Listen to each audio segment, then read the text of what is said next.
Olá pessoal, tudo bem? Professor Diego aqui de Tópicos de Leitura e Teoria Literária. Hoje então para abordarmos o assunto novela, esse gênero literário com o qual nós trabalharemos aí nas próximas semanas, né?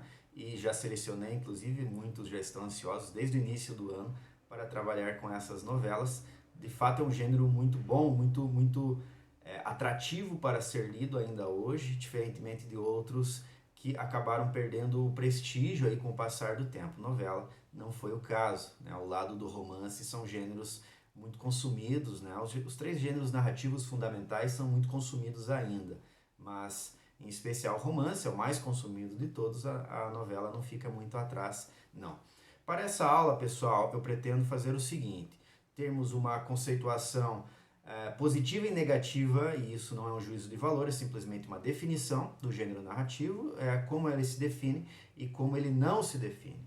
Ou seja, o que há e o que não há nesse gênero propriamente. Por outro lado, indicarei para vocês alguns grandes novelistas ou algumas grandes novelas do Ocidente para que vocês possam também ter um repertório maior de leituras neste gênero especificamente. Ok? Esse é o plano para hoje.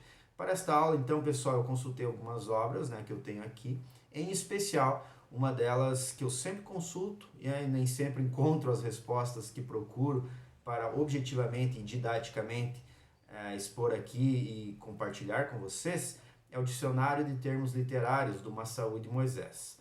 O Massaú de Moisés é um ex-professor muito importante aqui do Brasil, tem várias obras publicadas, né, de história da literatura, inclusive na nossa biblioteca. Sempre consultei muito, né, para dar as minhas aulas, enquanto assim elementos básicos e mesmo mais aprofundados a respeito de alguns autores. Eu gosto muito do modo como ele lê Fernando Pessoa, por exemplo. Massaú de Moisés é muito útil para algumas pessoas, para algumas linhas de pensamento, nem sempre ele é adequado. O que ele diz a respeito da novela? Ele diz bastante coisa, é um verbete que ele desenvolve em 4 páginas, então cabem muitas definições lá. Ele trata muito de novelas de cavalaria, e aí me parece um pouco impreciso para o nosso caso. Muito difícil você trazer o gênero novela da época das cavalarias, né? Então você está falando ali basicamente de uma época que vai se finalizar em Dom Quixote, que é o grande e último romance de cavalaria. Aí esse que é o problema, a gente fala em romance de cavalaria normalmente e não em novela de cavalaria, e aí eu vejo um problema conceitual.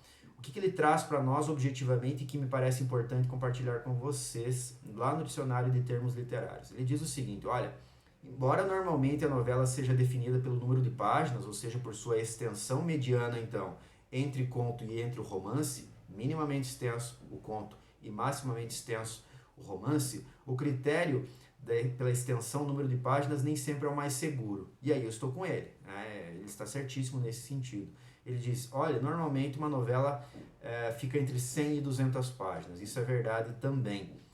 Por que esse critério não pode ser o único? Justamente porque há obras, há romances, por exemplo, Vidas Secas, vocês leram lá, está dentro desse número de páginas e é considerado romance. Há de se perguntar se de fato Vidas Secas se parece mesmo, né? Compõe todos os elementos de um romance. Mas essa é uma questão que eu posso comentar nos momentos finais desta aula aqui. Por outro lado, então, qual que é a indicação dele? Cruzar esses dados, o dado objetivo, então, do número de páginas, com elementos estruturais. Então, nesse cruzamento aqui, você consegue verificar se efetivamente estamos diante de uma novela. Tudo bem? Sendo assim, pessoal, o que você não tem efetivamente numa novela? Você nunca tem um aprofundamento, uma descrição psicológica de uma ou de várias personagens dentro de uma novela. Isso é privilégio do romance, o gênero maximamente extenso se presta a isso, né? Tem como grande trunfo, né, justamente esse aprofundamento da psicologia humana, e isso está no romance. Na novela não cabe isso. Isso não significa que não haja vida psicológica numa novela, da mesma forma que dizer isso a respeito de um conto seria equívoco. Tá? Tanto o conto quanto a novela tem, a questão é haver ou não uma descrição psicológica. Isso não há na novela. Você não tem também se por um lado isso é privilégio do romance, tenhamos agora um elemento que é privilégio do conto e que na novela não há. No conto, você sempre tem um grande personagem, normalmente, ok? Normalmente, pensemos no protótipo, no modelo de um conto. No conto você tem então a existência de um grande personagem e na novela não necessariamente, ok? Você pode ter ali um grupo maior de personagens, tudo bem? Então você tem, por exemplo, lá um grande personagem da Metamorfose, que é o Gregor Samsa, e você tem um grupo ao lado que é a família dele, o gerente que chega até ali. Por outro lado, na Morte de Ivan Ilitch, que é a outra novela com a qual nós trabalharemos, você também tem o Ivan Ilitch e você tem o grande problema da vida dele, no caso, a sua morte. Então, assim você tem um grande conflito também, assim como o conto, diferentemente do romance, que você tem mais núcleos de conflito, justamente porque há uma verbosidade maior, né? Um maior espaço para o desenvolvimento e para o avanço dos personagens em suas respectivas vidas. Sendo assim, você já tem alguns elementos aqui que nos ajudam a compreender o que é uma novela e o que não é uma novela, na comparação com o conto, na comparação com o romance. Tudo bem? Sendo assim, recomendo alguns novelistas aí para vocês. Né?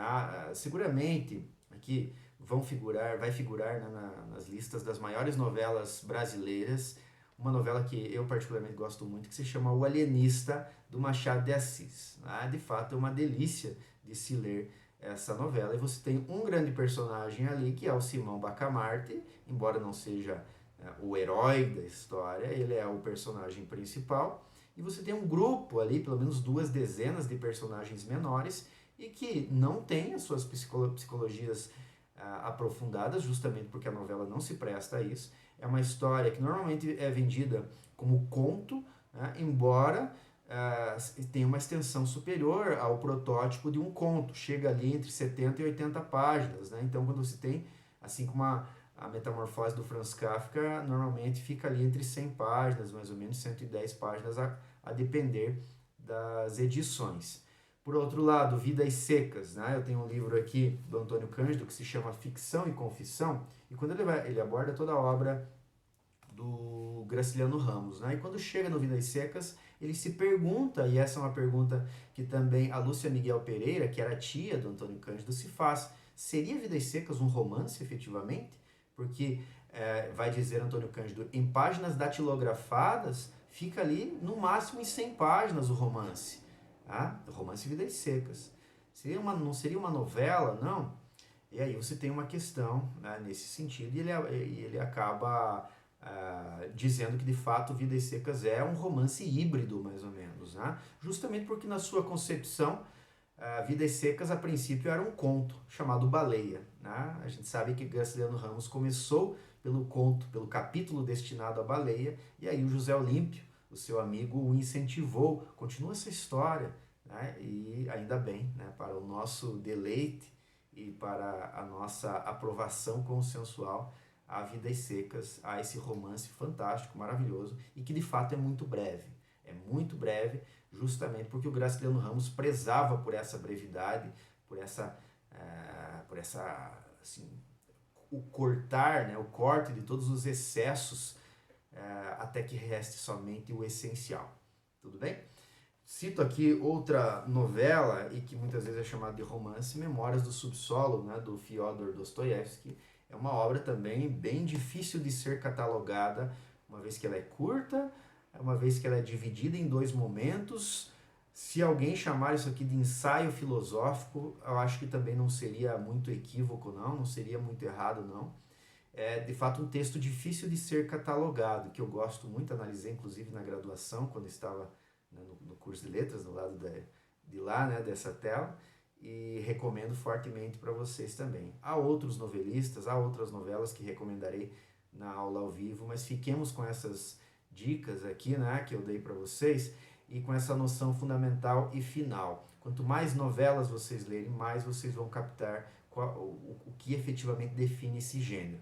Okay? Mais vocês vão sentir, vocês vão perceber os limites, vocês vão perceber que essa história ela é um pouco mais aprofundada do que um conto, mas não chega ao aprofundamento máximo, à extensão, ao desenvolvimento das personagens, de outros conflitos que você tem lá no romance. Então você vai definindo por aquilo que tem e por aquilo que não tem. Né? E isso de modo mais ou menos íntimo, né? Vocês vão percebendo o que é uma novela e o que não é uma novela. Vocês vão saber claramente, só olhando para a extensão das obras, você já tem um palpite. Né? Então, um livro em prosa com essa extensão aqui, muito provavelmente é uma novela. Isso não é uma regra absoluta. E aí você tem que, como eu disse no início desse vídeo, cruzar os dados com a estrutura daquilo que você vai ler. Ou seja, você tem um referencial quantitativo, que é o número de páginas, e você tem um referencial qualitativo, que é a apreensão e o juízo de valor a respeito da estrutura daquilo que você está lendo. Tudo bem, pessoal? Espero que vocês tenham gostado do vídeo aí. Um forte abraço e até logo.